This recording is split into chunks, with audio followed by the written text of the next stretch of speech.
Nous n'avons jamais été exposés à autant de flux d'informations, certains en continu, d'autres en urgence, d'autres encore en exclusive ou en alerte info. Et c'est là 24 heures sur 24. Tout semble décisif, tout paraît prioritaire et tout serait à ne pas manquer. Dans ce contexte, le buzz arrive avant la réflexion, le scoop avant la vérification et la désinformation avant la vérité. Une vidéo suffit alors à convaincre, une rumeur suffit à trancher, et chacun se proclame expert, sans compétence, sans méthode, sans responsabilité, ni compte à rendre. Ces contenus nous proviennent sans que nous les ayons cherchés, ni demandés, instantanés et même gratuits. Dans un monde de surinformation et de désinformation, quel repère, quel outil, quel garde-fou pour ne pas se laisser manipuler? Comment distinguer le vrai du faux et surtout comment préserver son indépendance d'esprit? C'est le thème de ce numéro de Reflet Crasé.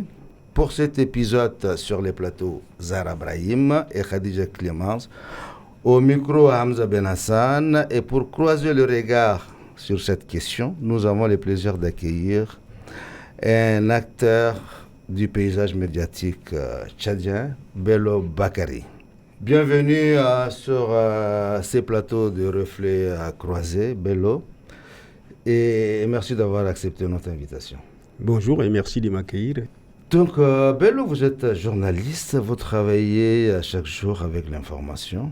Nous le disons à Libertir, nous sommes aujourd'hui submergés par des contenus de toutes sortes. Ils circulent vite, très vite, parfois plus vite que notre capacité à réfléchir. Et pour les communs mortels, comment distinguer complètement une rumeur d'une information vraie ou une fake news? Là, écoutez, c'est pour moi, journaliste, peut-être pour le public c'est compliqué, mais pour moi, journaliste, c'est simple.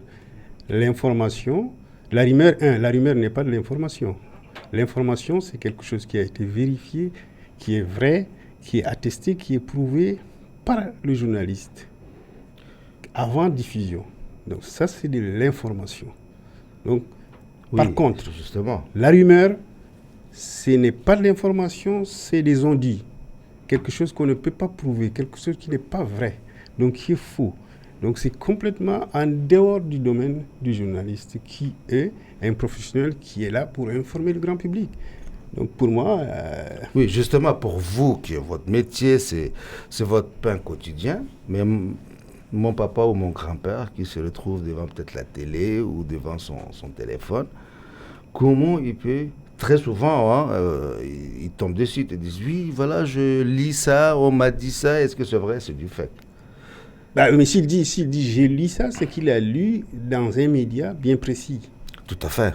Mais lorsqu'il dit « ils ont dit », qui a dit, ça sort pas de la bouche du journaliste, ça sort pas des médias, ça sort de n'importe qui. Et c'est ça le problème. Je pense que le journaliste est là pour informer le public.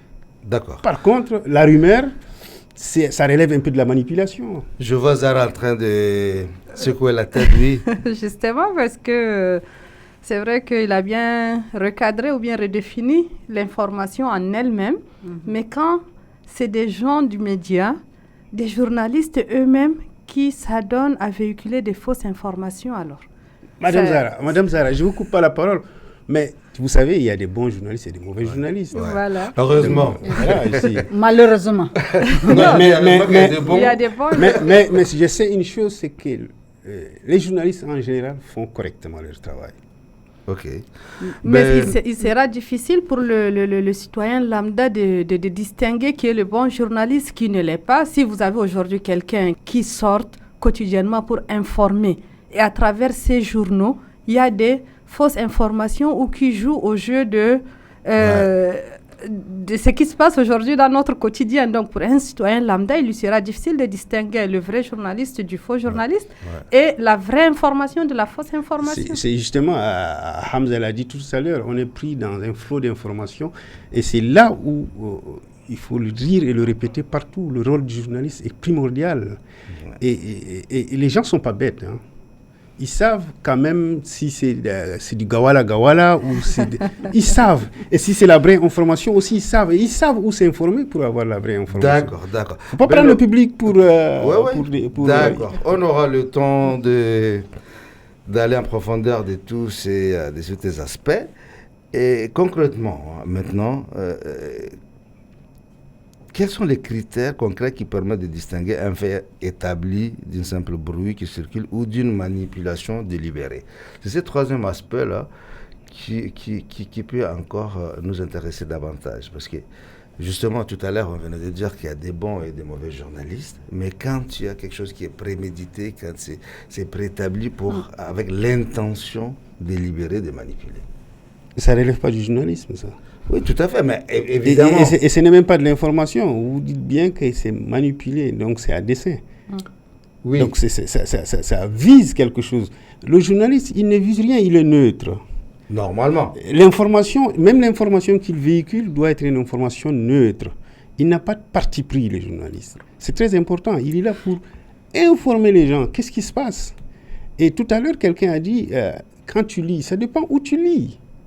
Si vous allez sur les sites, il y a aujourd'hui au Tchad des sites d'information très bien faits qui informent les gens. Et d'ailleurs, tout le monde est sur le net. Oui, mais... Ils savent où aller lire. Maintenant, si vous allez dans les réseaux sociaux et vous voulez tout ça mettre sur le dos des journalistes, je pense que quand même... Non, on ne met pas dans le dos des journalistes. On dit tout simplement, aidez-nous à avoir des astuces pour comprendre, pour ne pas tomber... Alors, je venais de dire que l'information, c'est quelque chose qui est vérifié par un journaliste. Et derrière le journaliste, il y a une rédaction. C'est-à-dire que c'est des professionnels qui trient l'information, qui le classent et qui le diffusent, qui le vérifient. Ouais. C'est pas monsieur, madame, tout le monde, c'est pas monsieur qui est quelque part dans son salon, qui se met un micro et qui dit... Ah, il paraît qu'ils ont dit que ce n'est pas de l'information. Justement, M. Bello, on est là pour ça, puisque on avait dit, on vient de souligner, il y a des flux d'informations, ça vient de n'importe où. Maintenant, comment faire pour le commun mortel, pour dire, voilà, tout le monde n'a pas cette capacité de faire cette analyse et dire que, voilà, c'est un journaliste qui l'a écrit parce qu'il a respecté tel critère ou tel aspect du journalisme. Soyons clairs. Oui, mais on est au Tchad. Je vous jure que mes confrères journalistes font des pieds et des mains pour vous informer. Mais vous oubliez quelque chose de fondamental, les moyens. Ouais. Il y a un problème de moyens dans ce pays. Et tout le monde aujourd'hui, c'est-à-dire qu'on peut faire beaucoup de choses, mais est-ce qu'on a les moyens? On peut sur les plateaux ou vérifier les informations, les fake news. Vous voyez dans les autres médias, il y a toute une armada qui est là pour montrer au public cette information, elle est fausse. Et pourquoi elle est fausse, ils le démontrent.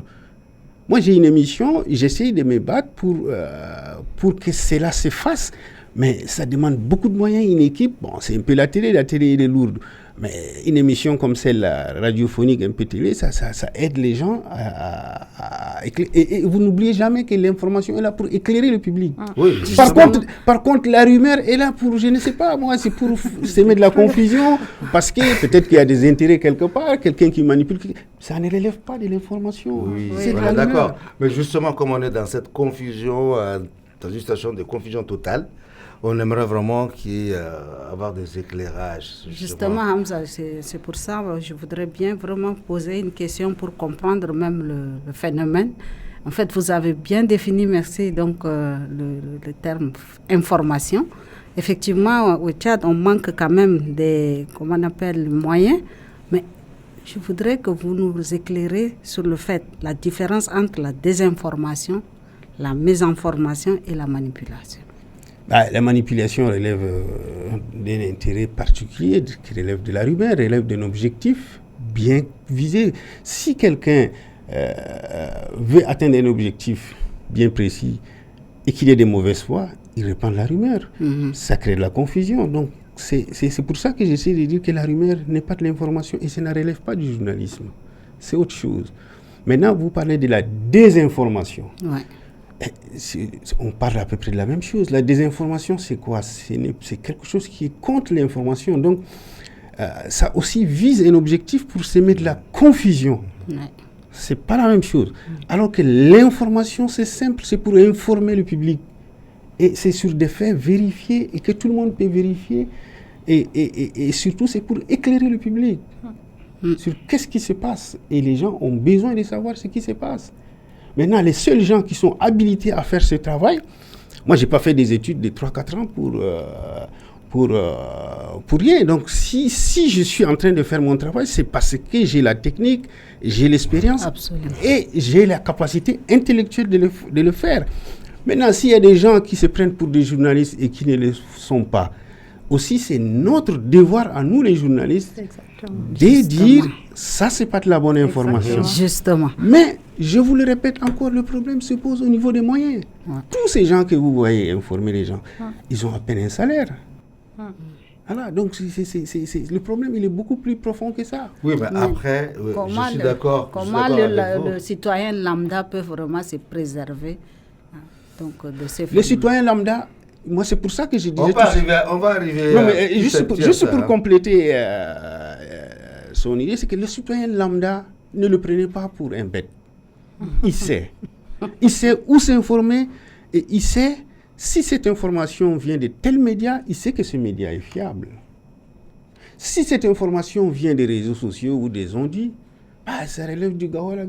Oui, Bello, on est dans un pays où tout le monde n'a pas même les instruments de faire des contrôles.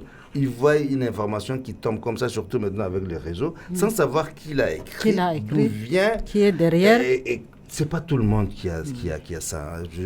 Je suis d'accord avec toi, tout le monde n'est pas.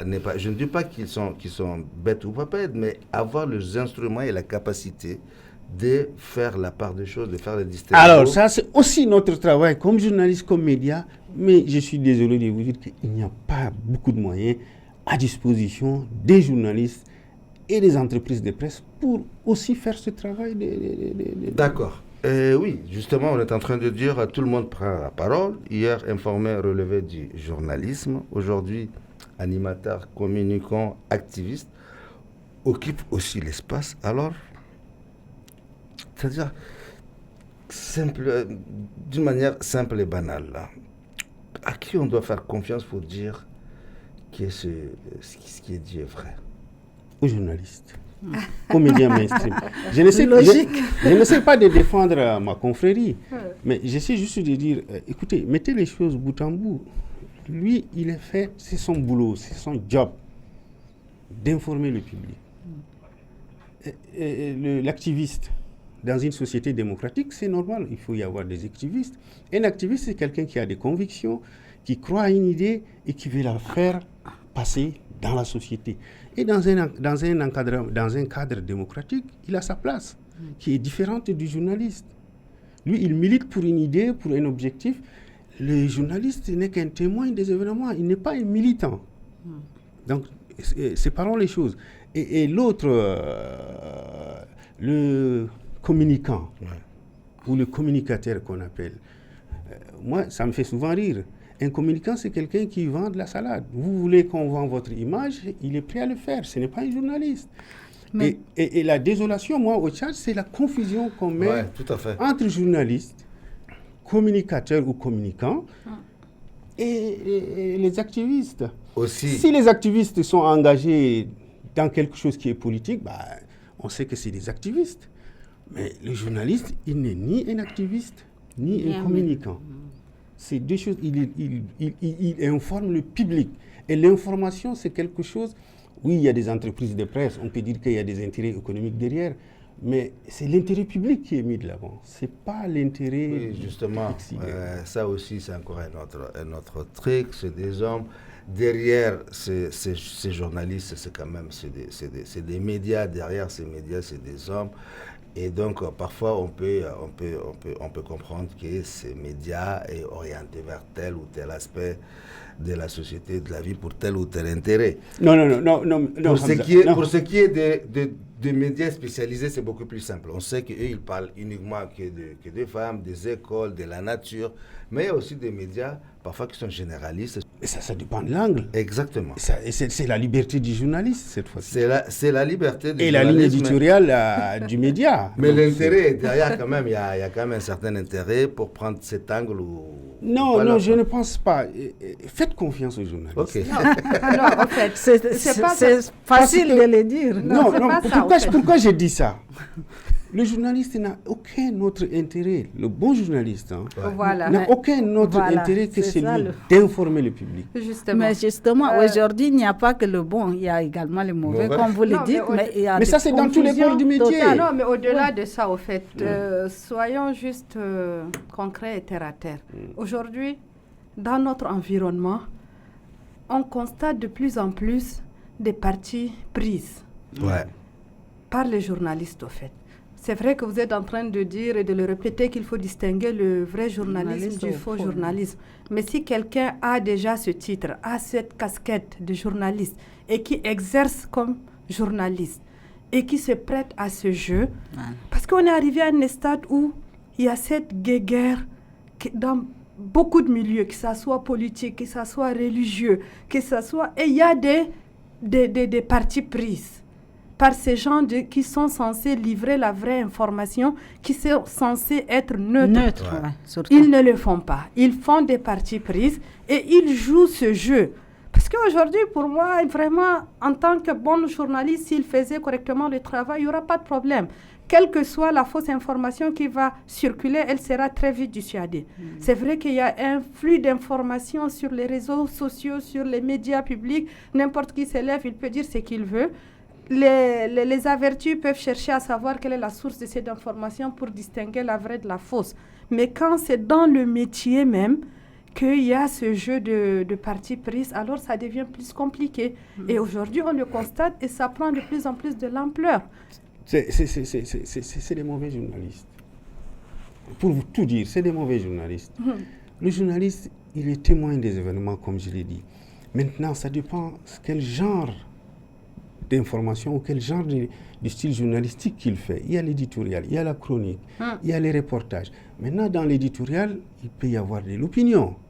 Un journaliste peut tout à fait avoir sa propre... Voilà, démontrer que de A à Z, que voilà, il donne une opinion. Ce qu'on appelle du journalisme d'opinion. Il y a aussi la chronique. Il y a différents genres journalistiques. Mais le journaliste, fondamentalement, il ne doit pas avoir à prendre parti. Même avec la petite expérience ou l'expérience que j'ai, même à l'école, on nous disait il faut être un peu éloigné de son sujet. C'est-à-dire il ne faut pas se laisser emporter par son sujet.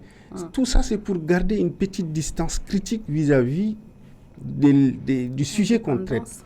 Est-ce que ce n'est pas dit, comme vous l'aviez souligné tout à l'heure, que faire du bon travail, il faut beaucoup de moyens. Et donc, du coup, on est dans l'à peu près, ou peut-être qu'on est même dans la manipulation, parce que l'argent peut faire tout. Non, ça, je ne vous laisserai pas dire ça. Pourquoi? Oui, je veux dire... Non, je ne vous laisserai pas dire ça. Alors, soit vous me dites, si vous dites, le travail ne peut pas être excellent parce qu'on n'a pas de moyens. Non, franchement, dites-moi, je dis toujours chapeau aux confrères. Hein. Mais on n'accuse pas. Hein. Non, on veut simplement que les choses soient mieux. On n'est pas dans notre tribunal. Et ce n'est pas dans notre intérêt. Nous, on veut tout simplement comprendre mieux comment les choses fonctionnent pour qu'on puisse être plus armés, pour ne pas tomber, et surtout aujourd'hui, à faire véhiculer et être partie prenante. Oui, mais quand même. Comment mieux s'informer? Aujourd'hui, au Tchad, les Tchadiens sont beaucoup mieux informés quand même. À côté de ça, bien sûr, il y a toutes sortes de choses dans les réseaux sociaux. Et les réseaux sociaux, ce n'est pas du journalisme, encore une fois. Ne rentrez pas dans Facebook et tout ce qui est sur Internet n'est pas vrai. Et alors, où est-ce que je vais aller chercher ce qui est vrai? Je vais aller chercher dans les médias. Parce que derrière ça, il y a des gens, des hommes et des femmes qui ont fait un travail. Alors, les réseaux sociaux ne représentent pas les médias. Non, mais le problème, les vrais médias sont aussi sur les réseaux sociaux. C'est devenu un outil indispensable. Mais laissez-moi finir, je vous explique. Oui. Par contre, les médias sont sur les réseaux sociaux. Voilà. Et c'est ça qui est quel média ou quel journaliste aujourd'hui en 2026 qui va dire que moi je ne serai pas sur les réseaux sociaux? Tout le monde est là-bas. Du coup, ça fait la confusion. Donc, quand on va dans les réseaux sociaux. Il n'y a pas de confusion. Si je vais aller sur un tel média, je vais sur le site de tel média. J'apprends une information. Qu'est-ce que je fais premièrement? Je vais aller vérifier sur les sites d'information qui sont crédibles. Oui. Ça n'existe pas là. Là aussi, certaines informations, par exemple, quand vous prenez le majeur même au niveau mondial, c'est les mêmes images, c'est le même contenu, c'est là qui est relayé par tout le monde. Mais vous ne voulez pas, non mais vous ne voulez pas, vous ne pouvez pas vouloir, tout est son contraire. Pourquoi? Pourquoi les grandes agences de presse, qu'est-ce qui se passe? C'est que c'est des agences qui traitent de l'information et que les grands médias sont abonnés et qui ils distribuent la même information à tout le monde. Oui, mais maintenant, chaque média a sa façon de traiter l'information. Tout à fait. Pourvu que l'information soit vraie. Non, au fait, ce qu'il faut dire, qu'on le veuille ou pas, aujourd'hui avec les réseaux sociaux, le développement des nouvelles technologies, il y a beaucoup plus de fausses informations ou bien de la désinformation qui circule. Vous, comme tous les métiers, vous êtes tous organisés. Il y a toujours une organisation au sein de chaque métier. Maintenant, au niveau de votre métier, vous devrez aussi être conscient qu'il y a une menace réelle qui pèse en matière d'information. Est-ce que ça relève de la totale responsabilité des journalistes? Laisse-moi finir. Je n'ai pas dit de votre responsabilité. Vous devrez être conscient qu'il y a une menace réelle qui pèse. Maintenant, vous, en tant que journaliste professionnel ou du métier, qu'est-ce que vous faites pour lutter contre cette menace, pour mieux recadrer ou restituer l'information, faire en sorte que la vraie information prend plus le devant que la fausse information ou la mésinformation? Non, mais vous savez tous comme moi que l'être humain a tendance à vouloir écouter les commérages, les trucs et autres. Ça, c'est naturel. Maintenant, les médias et les journalistes font leur travail de façon correcte. Ça relève de la responsabilité individuelle de chacun. Si quelqu'un veut s'informer, il doit savoir où il doit aller chercher son information. Si je veux m'informer, je m'informe dans les médias crédibles.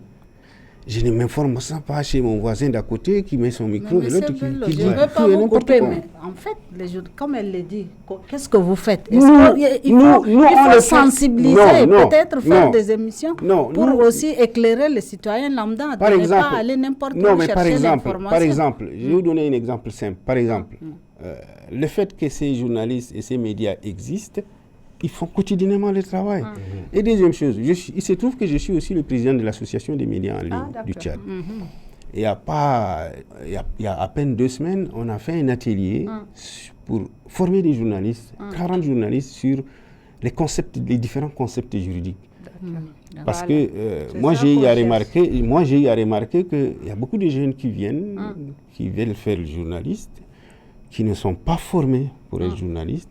Et comme c'est un métier libéral, il suffit, tu peux étudier en horticulture et faire journalisme, il n'y a pas de souci. Par contre, l'obligation, c'est d'être formé, parce que c'est une technique, le journalisme. Voilà. C'est comme tout à l'heure, je disais à Hamza, hors micro, et pourquoi est-ce que c'est le seul métier qui est tellement réglementé, et c'est le seul métier qu'on demande d'être le plus correct possible. C'est exigeant. Et c'est le seul métier. C'est un métier transversal. Voilà, c'est le seul métier où n'importe qui peut le devenir. Il suffit juste de mettre des efforts. Et moi, j'ai toujours rêvé d'être journaliste. Je suis allé étudier en journalisme et je suis devenu journaliste. Par contre, j'ai compris aussi que comme c'est un métier ouvert, même la personne qui n'a pas étudié en journalisme peut faire le journalisme, mais il y a des conditions. Tout à fait. Il y a des conditions qui sont liées à ça. C'est ceux-là qui deviennent peut-être les mauvais journalistes. Aussi, peut-être. Les gars, c'est vraiment passionnant. Ce thème-là, je n'ai jamais vu les chroniqueuses aussi aguerries. Non, mais c'est un sujet qui concerne tout le monde. Tout le monde, exactement. On va faire une petite pause musicale pour respirer un peu. Certaines chansons racontent une histoire, d'autres la mettent en scène.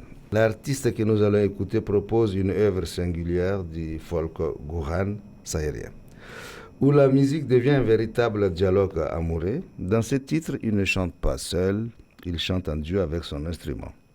Un dialogue vivant entre deux âmes, l'une porte la voix, l'autre répond à musique. Un jeu subtil entre paroles et mélodies, une conversation où l'émotion circule autant que les mots. Écoutons l'artiste Sunundap avec on me dit que ça s'appelle Kinki ou Segede ou encore Kukuma.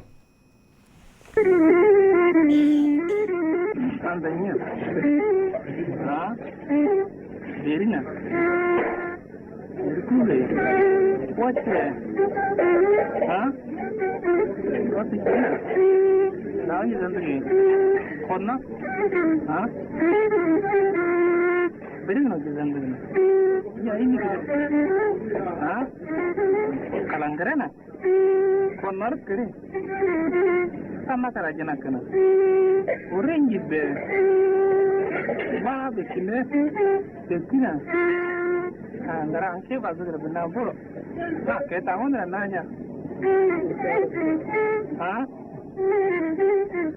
terus tega tarana mo pare ha mo darna atau ini dawana idru dawana irin jina ko ha idri jina ternomanya jadi nina sana ini gora ha cuna ternomanya ini patrono ha mana marakalana terrengi udah jina konaki jikina idine dawo dawona alla sadarma ini dawa orang kiri kina nafan dawa dan nakot ha gudro beina nafan ini karena rumahnya pat ini nafan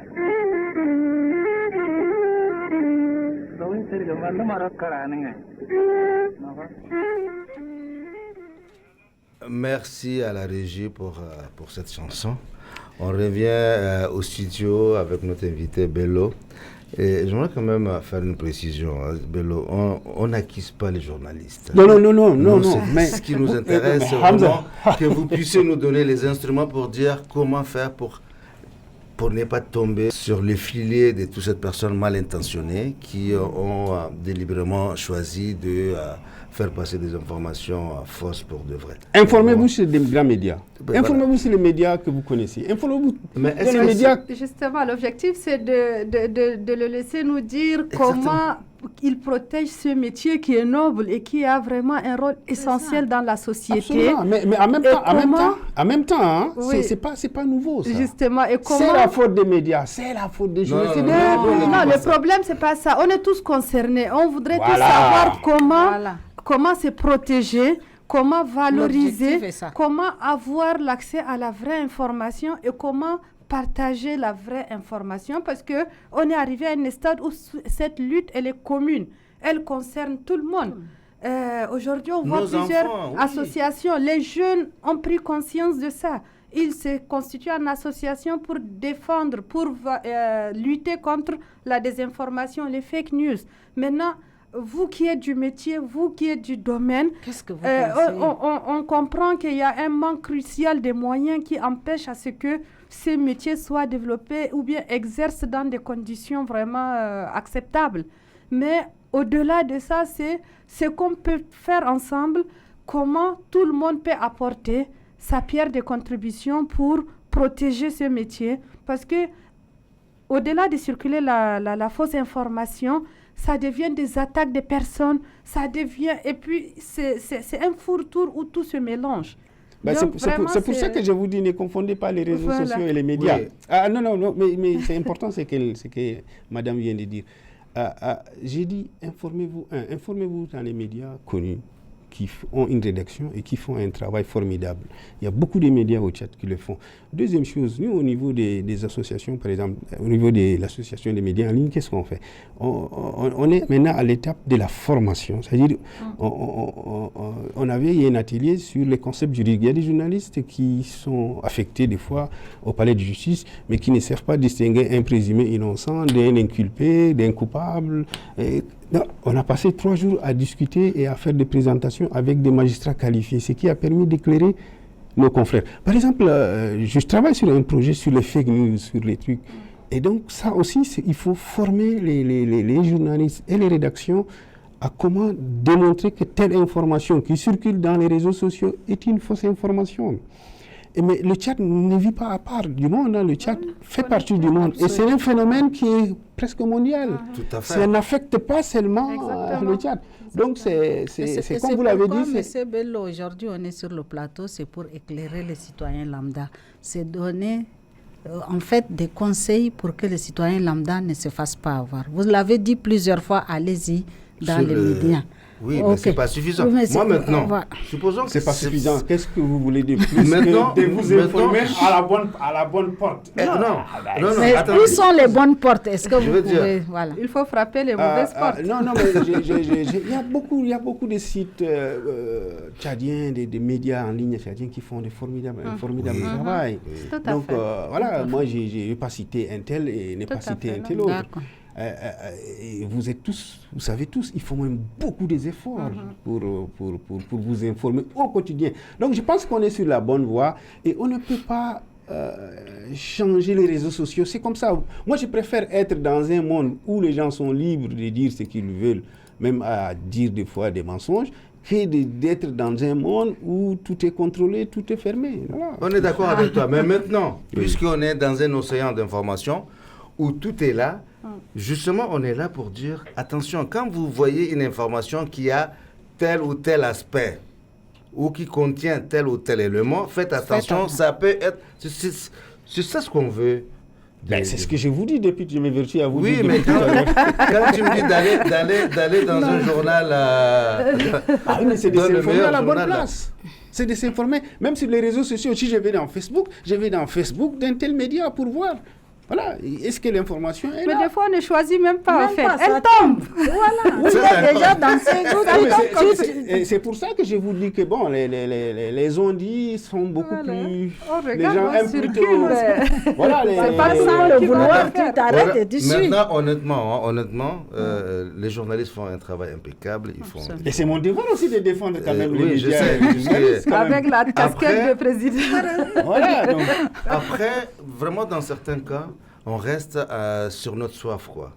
Tu vois, alors, c'est quoi ta soif, M. Hamza? Dis-moi. Alors, je vais dans un journal en ligne, je vois un article qui traite un sujet donné, et quand je clique, il n'est pas du tout développé, c'est vraiment juste un résumé. Et donc tu repars sans aucune information qui te permet d'aller un peu plus au fond de la chose.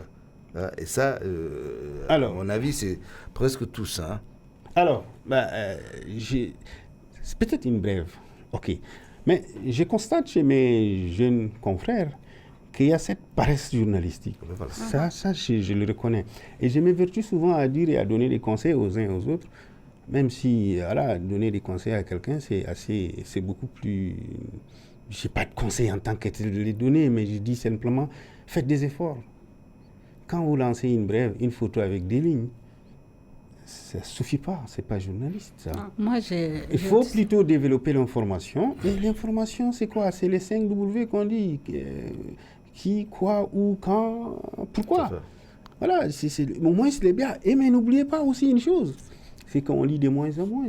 Les gens, quand vous faites des papiers longs, ils ne les lisent pas. Enfin, je ne dis pas un livre, mais pas non plus... mais Hamza oublie qu'il est de la vieille école. Hein. C'est vrai.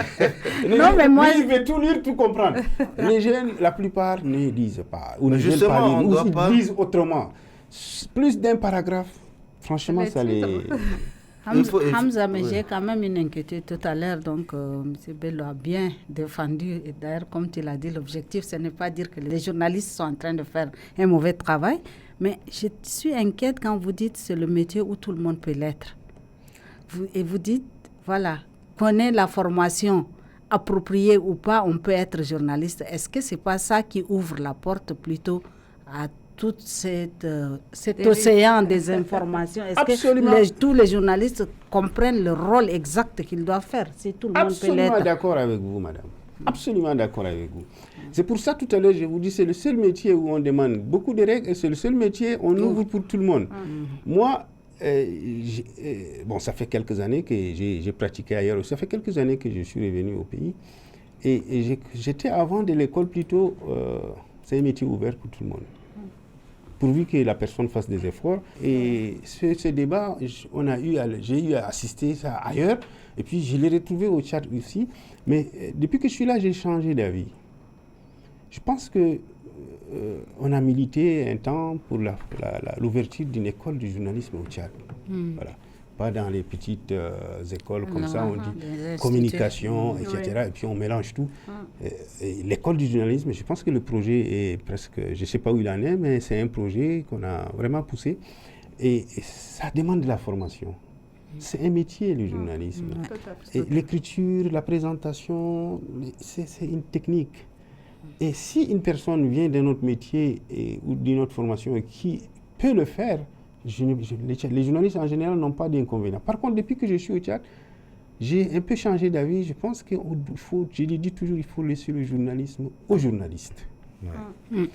Parce que je ne vois nulle part, dans aucun métier, quelqu'un... Par exemple, on prend les médecins, un chirurgien.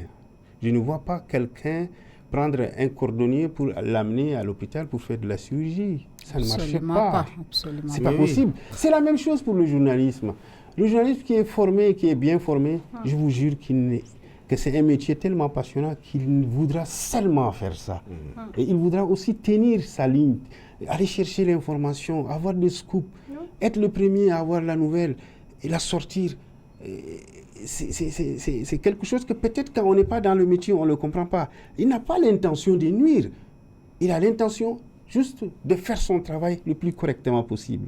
Et depuis que je suis au Tchad, je pense qu'il faut que ce métier appartienne aux journalistes pour l'instant. Pour l'instant. Oui, mais parce qu'on a besoin vraiment des gens qui sont fermés de cadrer ça. Et puis bon, voilà, c'est compliqué au Tchad, c'est très compliqué. Voilà. On disait au début, il y a un amalgame, les gens confondent le communicant, l'animateur au journaliste, alors que c'est deux métiers qui sont complètement différents. Maintenant, il doit peut-être, ceux qui ne sont pas journalistes, avoir l'honnêteté intellectuelle de dire, voilà, moi je fais ça, je ne suis pas journaliste. Et donc, il peut ne pas être sous les contraintes de règles journalistiques. Mais ne pas traiter l'information, dire voilà, moi je fais autre chose. Ce que je fais n'est pas du journalisme, je ne traite pas d'information, moi je communique sur tel ou tel sujet, mais c'est autre chose. Mais Hamza, est-ce que vous savez que le journaliste doit obéir à une déontologie? Tout à fait, justement. Alors le communicant ou le gars qui est dans son sous-sol et qui dit qu'il vous informe, il ne répond pas à ces critères. Tout à fait. Et nous, on a des obligations vis-à-vis du public, vis-à-vis des pouvoirs publics et vis-à-vis même de ceux qui nous suivent au quotidien. Justement, donc, c'est pour ça qu'il faut aussi se cadrer. Ceux qui ne le sont pas du métier et qui rentrent pour faire des dérives, il faut qu'ils soient bien sanctionnés pour ne pas que ça continue. Alors, il y a un endroit qui s'appelle l'AMA qui doit régler ça. C'est pas ça. Mais en collaboration avec ce que vous faites aussi. Absolument. Par exemple, nous, à l'Association des médias en ligne, on est en parfaite... Après, justement, on avait évoqué au passage, maintenant, tout le monde ne regarde pas les informations sur les médias traditionnels. Donc la télé, la presse écrite, n'en parlons même pas.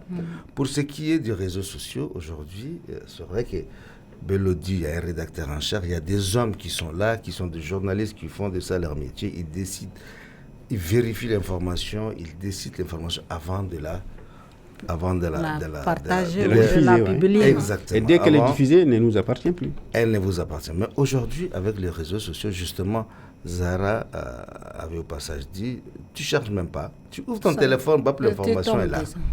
Tu n'as même pas tu ne décides pas de ce que tu veux regarder. Justement, je n'ai pas ces pouvoirs de dire je vais dans Yalchat, qui est le journal de M. Bello, mais je suis là, ça peut être Yalchat, ça peut être n'importe qui, et balancé, et pas seulement tchadien. Oui, international. Ça peut être du n'importe où. Et justement, c'est pour ça qu'on voudrait dire, voilà, normalement, une information journalistique, si vous voyez quelque chose qui ne respecte pas ça, faites attention, ça peut être du fake news, ou ça peut... C'est de ça un article comme ça, si je lis l'article, pour dire que c'est un article qui a été écrit par un journaliste, maintenant, bon ou mauvais, c'est pas ça le truc, quels sont les éléments qu'un article doit tenir? Mais vraiment, avec des mots simples, pour, je sais pas, pour ma voisine qui n'a pas la capacité de faire de recherches croisées ou d'analyser ou aller plus loin. Écoutez, tout à l'heure, je disais, l'information, c'est la matière première. La nouvelle, c'est la matière première du journaliste.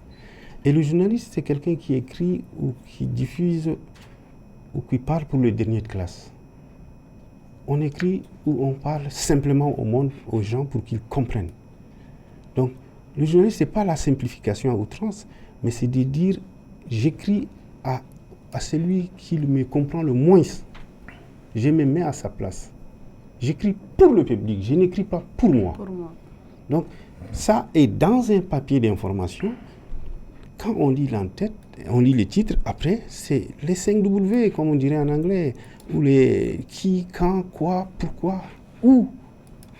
Ça, dès qu'on a lu ça, on sait que ça, on retrouve ça, on sait que ça, c'est un papier du journaliste. Et puis bon, ça c'est des papiers d'information. On a aussi les papiers d'opinion ou par exemple, un éditorial.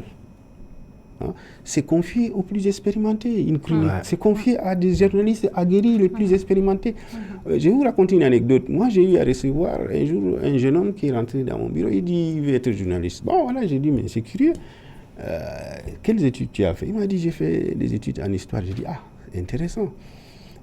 Qu'est-ce que tu veux faire en journalisme? Il dit, je vais faire animateur, présentateur. J'ai dit, non. Et je vais souvent dans les rédactions. J'ai dit, écoutez, par exemple, un chef d'antenne, c'est quelqu'un qui a de l'expérience, c'est quelqu'un qui a fait du terrain. Mais c'est curieux au Tchad que quelqu'un peut être présentateur sans avoir fait le terrain. Et moi, dans toutes les rédactions, je lui ai dit, vous faites une faute grave. La présentation, ça relève du journalisme. Et ça relève de quelqu'un qui a fait du terrain. Pourquoi le chef d'antenne doit être aussi journaliste? Parce qu'il peut rattraper certaines erreurs. Il peut, parce qu'il est allé au terrain, il connaît le métier, il peut voir que non, là, il y a un souci. Donc, oui, le travail, il est fastidieux. Monsieur Hamza, vous disiez tout à l'heure que à l'ère de l'électronique, voilà, tout va vite. Et par exemple au Tchad, il y a des... Là aussi, moi, je plaide souvent pour dire aux médias classiques, j'aimerais avoir un journal quotidien. On a un seul quotidien à N'Djamena, une ville de 2 millions. Est-ce que c'est correct? Non. Ça relève encore, ça prouve encore que on n'a pas... Le tissu économique de la presse n'existe pas. La presse, c'est une entreprise qui fait des bénéfices et des pertes. Donc, on a un seul quotidien. Et ce quotidien, il s'avère qu'il est juste en imprimé. Et il ne se retrouve même pas sur le site électronique. Moi, je dis souvent, mais il y a un index électronique. C'est possible de faire ça. Les gens de la radio, on peut faire de la radio sur Internet et aussi de façon classique. Donc, et l'électronique ou l'Internet, c'est un moyen formidable qui permet non seulement de diffuser, c'est un support qui permet aux journalistes de faire du journalisme. Mais le journalisme, fondamentalement, il n'a pas changé. C'est le même métier. Collecter de l'information, les vérifier et les diffuser. Ça, c'est depuis l'époque des troubadours. Ça n'a pas changé. C'est les moyens qui changent. Mais le métier lui-même, il reste le métier qu'on connaît. Donc, c'est aux journalistes et aux médias de s'adapter. Et, par exemple, j'aimerais avoir un site web où je peux avoir N'Djamena Hebdo, où je peux avoir l'Observateur, où je peux avoir... tous ces vieux journaux qui nous ont accompagnés. Mais là, on dit non, la presse écrite, elle doit rester presse écrite. Et puis voilà, nous, au niveau de l'association des médias en ligne, on a eu des divergences dans le passé. Et puis voilà, ils ont dit, vous ne pouvez pas faire de la vidéo. Ben, on est en 2026, 2025, puis on dit, vous ne faites pas de la vidéo. On est une presse en ligne. C'est peut-être sur EcoChat qu'on peut dire ça. On dit, non, vous êtes un journal, vous allez écrire, vous allez plaquer ça. Moi, j'ai dit, non, ça ne marche pas comme ça. Donc, il y a beaucoup de choses aussi qui se sont améliorées. Ce n'est pas parfait. Mais je pense qu'on est dans la bonne voie et les journalistes et les médias font vraiment de leur mieux pour vous informer au quotidien. D'accord, merci Bello. On va passer maintenant à la minute Joker. Khadija, à toi le micro.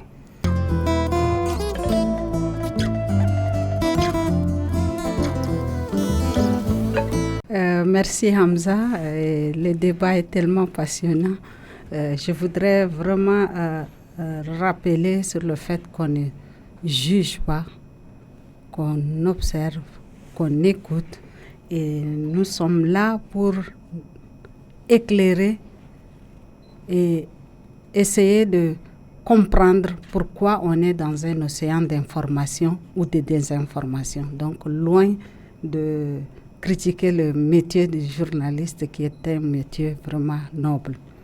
Aujourd'hui, l'information va tellement vite. Parfois, la vérité arrive essoufflée. Avant, on disait « j'ai entendu dire ». Aujourd'hui, on dit « c'est sur WhatsApp, sur Facebook ». Une vidéo floue, un message vocal sans auteur, une capture d'écran mal coupée, et voilà, expertise nationale, jugement international, verdict définitif. Le plus drôle, c'est qu'on partage souvent en disant « je ne sais pas si c'est vrai, mais je partage quand même ». Donc, je doute, mais je diffuse. Alors, pour cette minute Joker, nous voulons donner un conseil très simple. Si l'information te met très en colère, très joyeux ou très pressé de partager, respire. Parce qu'en général, quand une information te fait perdre ton calme, c'est souvent elle qui se moque de toi. Merci Khadija pour cette minute. C'est compliqué, le problème n'est pas seulement au Tchad, comme l'a dit Bello, c'est un problème mondial. L'information, elle t'arrive de partout. Tu es là, tu vois une vidéo qui t'arrive de l'Inde ou d'un autre pays, que tu ne comprends même pas la langue, mais ça communique. On est toujours dans la communication, on est toujours dans la manipulation, on est toujours dans l'influence. Après, pour les réseaux, c'est encore plus dangereux. On est là, on ne cherche pas à vouloir nous informer, on nous impose l'information. Et là, vraiment, c'est là, vraiment, peut-être le plus grand danger, surtout pour nos enfants. Moi, ce que je fais, mes enfants, je mets contrôle parental, comment on appelle ça là, TikTok banni jusqu'à 16 ans. Et même pour les enfants, ça commence à être vraiment un problème quand on n'a pas la possibilité de dire qu'est-ce qu'ils peuvent voir, comment ils peuvent s'informer et à quoi ça sert. Moi, je ne vous accuse pas de nous juger. C'est un débat. Et vous avez votre point de vue. Moi, j'ai le mien, mais je vous ai dit, moi, j'essaie de... En bon syndicaliste, vous avez bien défendu. J'essaie de défendre ce métier, au-delà du fait que c'est un métier compliqué, c'est un métier de passion. Et je comprends que ça soulève des passions. Maintenant, par rapport, je vois au Tchad aussi la responsabilité des parents aussi qui est et puis le contrôle parental, etc. Mais ce qui est fondamental, c'est que moi, je préfère vivre dans ça que de vivre dans un monde où c'est complètement fermé. Non, mais on est d'accord. Donc là, il faut dire que c'est bien aussi. Non, mais on est content. C'est comme ça la vie. Il y a du bon côté et du mauvais côté des choses.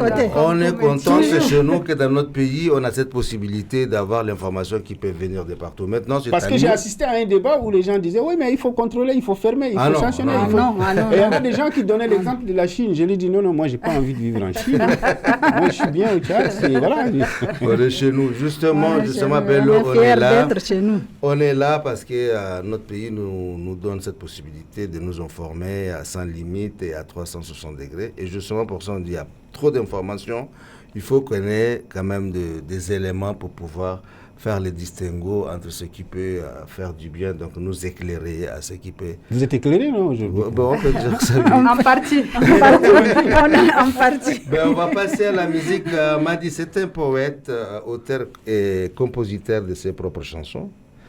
Et il chante a cappella avec une voix nue, sans artifice. Écoutant Al-Moudir dans Al-Goursaya Bitami, Anabra Walidari. أباي ويجروا في دود المجنزر ونمر الفروج ولقت كلاب الطر قال مدر هديت المكيد بالرهن القصيرة بطمي هوي بروي دايم أباي ويجروا في الدود المجنزر ونمر الفروج ولقت كلاب الطر قال مدر هديت المكيد بالرهن القصيرة بطمي هوي بروي دايم أنا بندب بنداري أنا بندب أري محمد الوالي قال أريه فوق المخالي الدخان قماري قال فوق مال الدنيا قال ما سوي لي هراري القرطاي بطمي هوي بروالي داني أنا بندب أري محمد الوالي قال أريه فوق المخالي الدخان قماري قال فوق مال الدنيا قال ما سوي لي هراري القصيرة بطمي هوي بروالي داني لا بقول الراجل بالرجال الدلال بالمال الخلق بالسروال الكدمول بالنقال المالية ملقى الإنسا ترى المال القصيرة بطمي بروي رجال قال الراجل وبالرجال الدلال بالمال الخلق بالسروال الكدمول بالنقال المالية ملقى الإنسا ترى المال القصيرة بطمي بروي رجال قال لي آتي أبي وزراء فئات مريم قنا الشريفي جبل آب القمر طلاشة فكيد مركوك وخجم رقبة حول لي القد أصول الفضغة فوق قنطور حبسة زيدة في الشكال زنبا في الفترة هبابة وفندت القمش زرقة في بيكور آدمها وبت اللي ومبي شهر زرم فلقة. Ça ramène en arrière. Qui connaît cet artiste? Est-ce qu'il est vivant? Est-ce qu'il est là? J'ai demandé 2-3 personnes. Personne n'a pu me dire s'il est encore là. Ok. Oui. Mais c'est qui? Il s'appelle Al-Moudir, c'est ça? Al-Moudir. Donc le nom c'est Al-Moudir. Il est son vrai nom, Al-Moudir, c'est pas son nom. Al-Moudir, c'est directeur, non? C'est avec ça qu'il est connu. Ah, d'accord. C'est son nom d'artiste peut-être. Mais on écoutait beaucoup ça à la RG. Oui, on écoutait à la RG, on écoutait. Mais maintenant, ils ne mettent pas. Hein. Ou bien nous-mêmes, on n'écoute pas la radio. Mais ça prouve aussi qu'on n'est pas assez cultivé. C'est ça. On ne trouve même pas son vrai nom. C'est la faute des journalistes. Hein. Voilà, ils sont censés donner la vraie information. Il faut trouver le bouc émissaire. Oui, Bello, on disait tout à l'heure par rapport au réseau qui... les journalistes, quelle que soit la chose, il y a quand même un rédacteur en chef, il y a des journalistes qui vérifient les informations et qui c'est quand même déjà un gage, une protection en quelque sorte pour qu'on puisse dire voilà, c'est l'information, elle est issue de quelque part. Mais avec les réseaux, vraiment c'est compliqué parce que c'est un algorithme. Dès que tu as vu une ou deux fois quelque chose, eh bien, tu es abonné à vie. Mais attendez, la surprise, ça va être encore plus vite, plus rapide et plus compliqué. Parce qu'il y a l'intelligence artificielle. Mais tout le monde est paniqué par ça. Par exemple, moi, au niveau de l'association des médias en ligne, on a procédé à un nettoyage, on va dire, des différents médias. On a mis des critères. Ouais. C'est-à-dire que pour être membre de l'association des médias en ligne, il faut avoir un siège, il faut avoir une rédaction, il faut que le rédacteur en chef ait une salle de nouvelles qui sont eux-mêmes journalistes. Et on donne de la formation aussi. Maintenant, on est dans la phase de donner de la formation. Donc, il y a des choses qui se font, il y a des efforts qui se font. Et ça, c'est très important. Et il ne faut jamais oublier que, en même temps, les réseaux sociaux sont ce qu'ils sont. Et moi, je dis, attention aussi, il y a ce qu'on appelle la liberté d'expression. Oui. C'est la frontière, elle est très mince entre les gens qui aiment, qui voudraient s'exprimer. Bon, il faut les laisser s'exprimer, en notant qu'ils ne s'attaquent pas individuellement à des gens. Et s'ils ne traînent pas les gens dans la boue, et s'ils ne disent pas des contre-vérités. Et là aussi, je dirais, je ne suis pas de l'école, c'est la faute des médias, mais c'est la faute de nous, Tchadiens tous. On n'a pas cette culture de si quelqu'un me diffame, j'ai des moyens pour le ramener à la raison. Mais je porte plainte. Il y a des institutions qui sont faites pour ça. Si un individu s'attaque à ma personnalité, et à ma personne et à ma dignité, j'ai le droit de porter plainte. Et les institutions sont là. Mais nous, d'habitude, Al-Moussa Abbas, et puis bon, demain, ils répètent la même chose. Ils s'attaquent à un autre, ils s'attaquent. Et donc, vous voyez que c'est plus large et plus profond que le simple pouvoir des médias. Donc, c'est, comme l'a dit madame, ça nous concerne tous.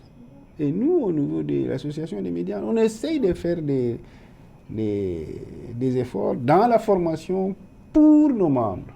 Et tu ne peux pas être membre de l'AMET sans avoir respecté certains critères.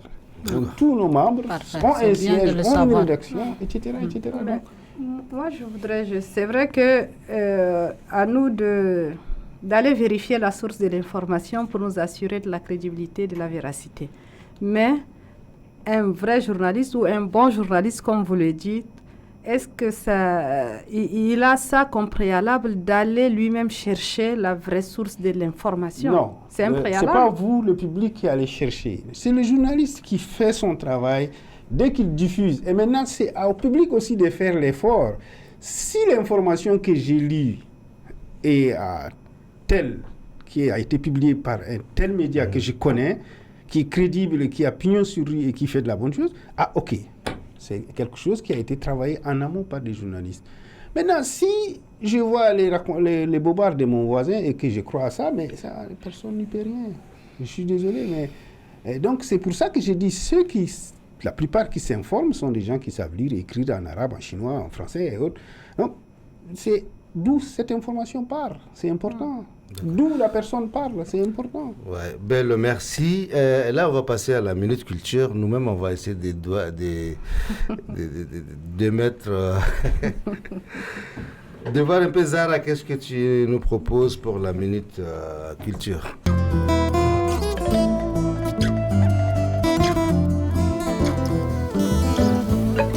Merci Hamza. Comme Khadija l'a dit, un débat assez passionnant et tout le monde se sent concerné. Donc je dirais que les Anglais t'appellent fake news, les Français intox.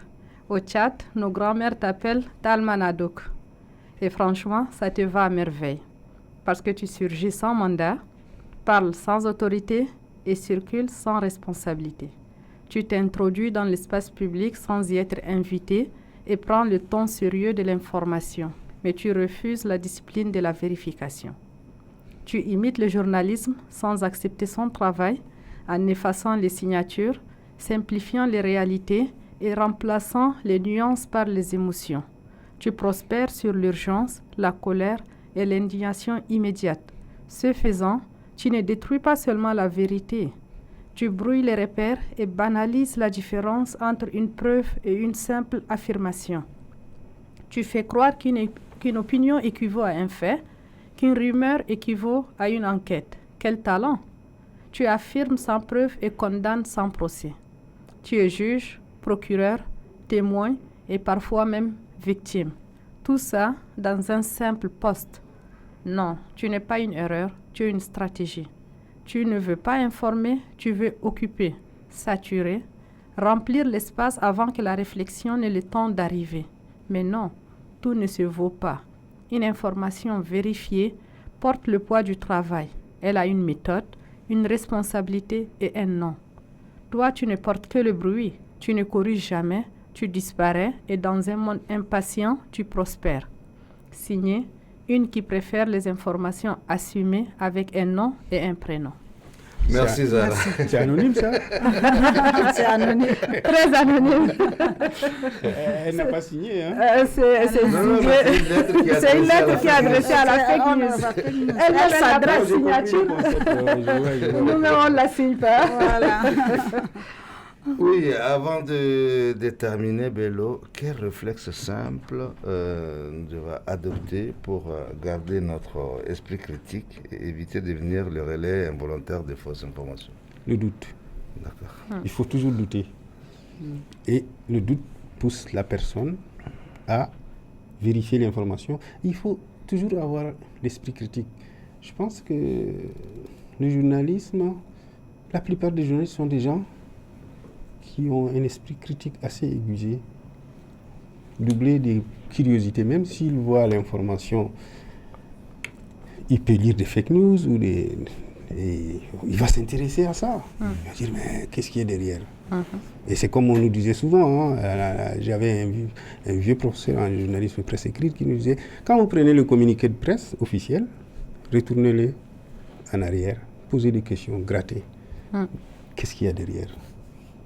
Voilà, j'ai eu dernièrement un cas où un journaliste a pris un communiqué officiel d'une personnalité et qui a traité. Et voilà, le journaliste a été convoqué au niveau de l'amant, et puis quand le journaliste m'a appelé, il m'a dit, Monsieur le Président, voilà, j'ai un problème. Il dit, envoie-moi les papiers que tu as écrits là. Quand il m'a envoyé les papiers, j'ai dit, ouais, mais ça. Il dit, non, mais j'ai pris un communiqué officiel. J'ai dit, ouais, mais le communiqué officiel que tu as pris comme journaliste, tu penses que c'est la vérité absolue? Voilà. Et surtout que ça engage des gens. Ton devoir de journaliste, c'est d'appeler l'autre partie aussi pour vérifier. Voilà ce qu'on dit.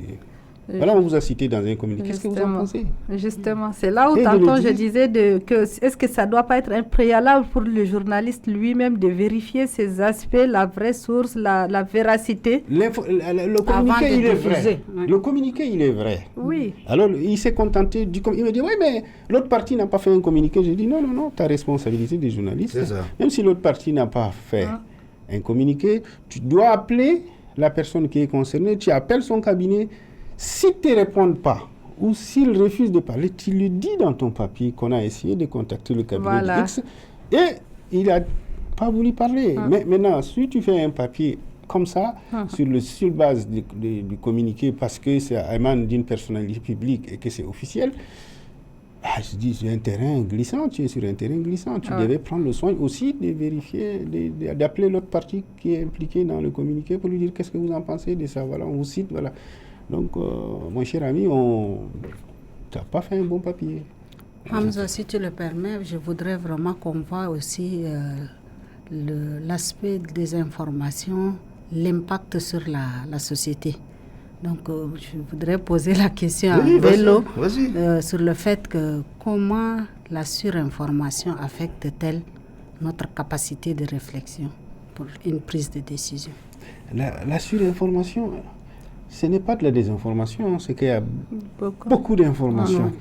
Et puis, vous savez, comme journaliste, quand on fait des enquêtes, par exemple, dans d'autres pays où j'ai vécu et que j'ai pratiqué ce métier, il y a une stratégie, on vous donne beaucoup d'informations pour noyer l'information elle-même. La vraie information. Et donc, on n'arrive pas à faire une distinction. Voilà, donc ça aussi, c'est de la responsabilité des journalistes, de trier, etc. Vous suivez tous l'affaire Epstein.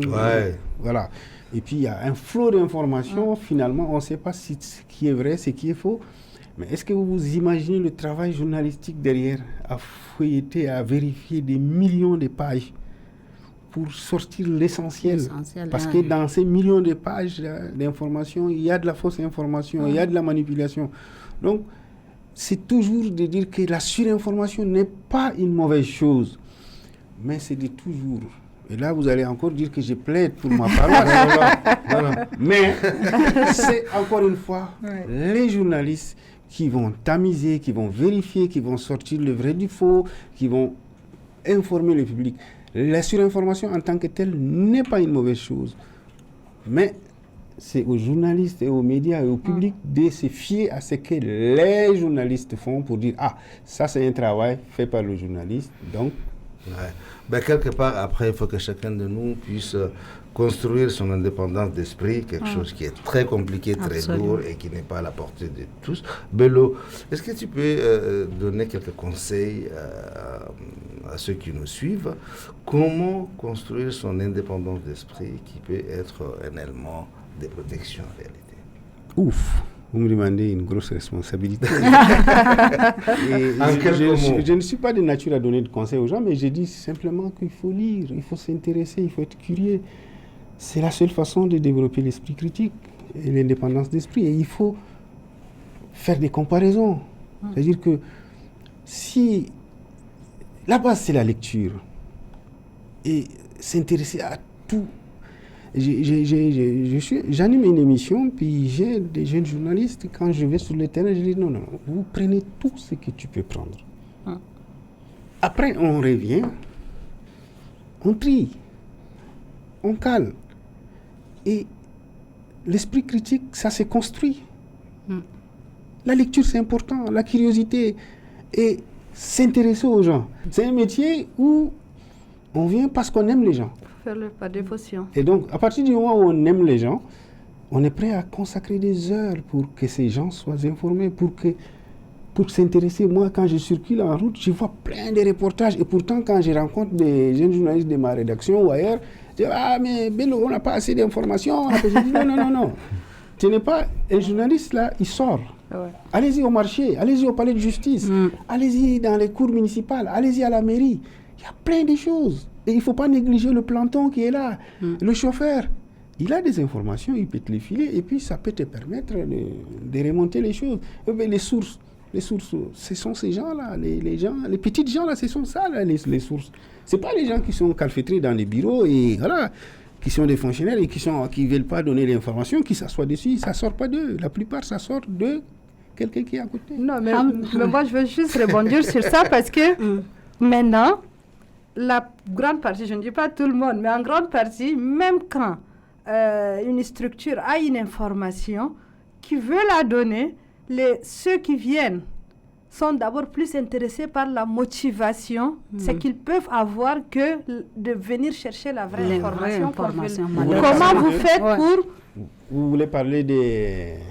C'est les journalistes qui couvrent les événements, les activités qu'on mène. Ça, c'est une plaie. Ça, c'est une véritable plaie. Mais c'est pour ça que je vous dis que les moyens. Vous voyez tous ces gens qui vous informent au quotidien. Oui. S'ils ont un salaire, c'est déjà beaucoup.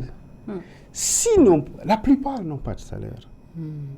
Et imaginez-vous quelqu'un... Parce qu'il y a des volontaires. Non, pas les indépendants. Même quand on convie ceux qui ont des médias officiels bien connus. C'est interdit le per diem. Oui, mais... Journalistiquement, ça ne se fait pas. Mais comment tu peux... Même celui qui a un salaire, il gagne quoi, un SMIC? Oui, c'est vrai. Voilà. Est-ce qu'avec 100 000 francs, aujourd'hui en N'Djamena, on peut vivre avec 100 000 francs? Non. Alors, s'il a 100 000 francs, s'il est chanceux, il a 100 000, 120 000, le journaliste. Et sous d'autres cieux, ça ne marche pas comme ça. Moi, je prends souvent l'exemple sur moi-même. J'ai eu à exercer ailleurs. Et le premier jour où j'ai été recruté dans un média, c'est le directeur de la société qui est descendu. On était 4-5 personnes, il nous a dit, vous gagnez tant. Et pourquoi vous gagnez ça? C'est pour vous mettre à l'abri du besoin. Il n'y a aucun journaliste au monde, s'il est à l'abri du besoin, va courir derrière les petits perdièmes de 10 000. Absolument. Et c'est pour ça que je vous dis que notre métier, il est fragile. Il est fragile surtout dans notre pays ici. Ce n'est pas un métier, c'est un métier de prestige, c'est un métier, non, mais ce n'est pas un métier qui nourrit son homme, ou qui nourrit la femme qui la pratique. Comme l'artiste. Alors, c'est pour ça que je me trouve... Qui suis-je pour juger quelqu'un qui n'a même pas de l'argent pour manger et qui prend 10 000 francs pour essayer de faire son travail tout en prenant les 10 000? Donc, ça aussi, c'est vraiment une question qu'au-delà du journaliste et des médias, c'est à la société de prendre conscience que le journaliste, c'est quelqu'un d'important dans la société et peut-être que de discuter de toutes ces questions sur le per diem, alors une assise sur les journalistes, sur le journalisme serait une bonne chose pour discuter des conditions de travail dans lesquelles les journalistes travaillent. Et c'est pour ça que je disais tantôt qu'il n'y a même pas un tissu économique. On se bat pour avoir une loi sur la publicité. On peut fixer un prix des annonces à, par exemple, 1 minute, 100 000 francs. OK. Mais le voisin d'à côté va prendre 20 000 pour faire la même chose. Donc, vous voyez, c'est déséquilibré. Hamza, si tu permets, je veux complètement... En tout cas, au vu de toute cette discussion, débat qu'on a, je me pose encore une question. Oui. Si Bello peut vraiment nous répondre. Est-ce que sommes-nous victimes ou complices de la désinformation? Non, je ne pense pas qu'il faut... Nous ne sommes ni victimes ni complices. Ni complices. Nous ne sommes ni victimes ni complices. Victimes peut-être. Mais c'est parce qu'il y a une confusion totale. Et dans la confusion, il n'y a que la rumeur qui prospère. Parce que quand je dis complice, parce qu'effectivement, nous-mêmes, on ne va pas chercher l'information là où il faut. Oui, mais c'est pour ça que... Est-ce qu'on ne favorise pas déjà cette désinformation? Mais c'est pour ça que tantôt, je disais, à la place de Galo Goulna, je dis Gawala, Gawala, on aime ça, c'est humain ça. Hein? On aime ça, entendre le Gawala, Gawala. Donc, on a plus tendance à dire, ouais, Al-Kalam, voilà. Alors que le Gawala, ce n'est pas de l'information. Voilà, donc c'est beaucoup plus... Je pense que c'est... Mais rien n'est perdu. Moi, je suis très positif. Pourquoi? Parce que moi, quand j'ai créé le premier site d'information, on était une ou deux qui faisaient de l'information. En ligne. Aujourd'hui, et puis il y a des gens qui nous disent, mais vous n'êtes même pas des journalistes. Les gens nous disent, vous n'êtes même pas des journalistes. Et pourtant, on sortait des écoles de journalisme. Et aujourd'hui, 20 ans, 30 ans après, je vois toute une... Et ça, c'est une bonne chose pour le voilà. Nous arrivons au terme de ce numéro de Reflets Croisés consacré à la surinformation, la désinformation et à la manipulation. Quel repère pour préserver notre indépendance d'esprit, et un échange pour comprendre, des regards croisés pour identifier les garde-fous nécessaires face au flot d'informations. On prit part à ce numéro Khadija Clémence et Zahra Brahimamad. Et merci à notre invité Bello Bakari. Mana. C'était Reflets Croisés. À très bientôt pour un autre numéro. Bye bye.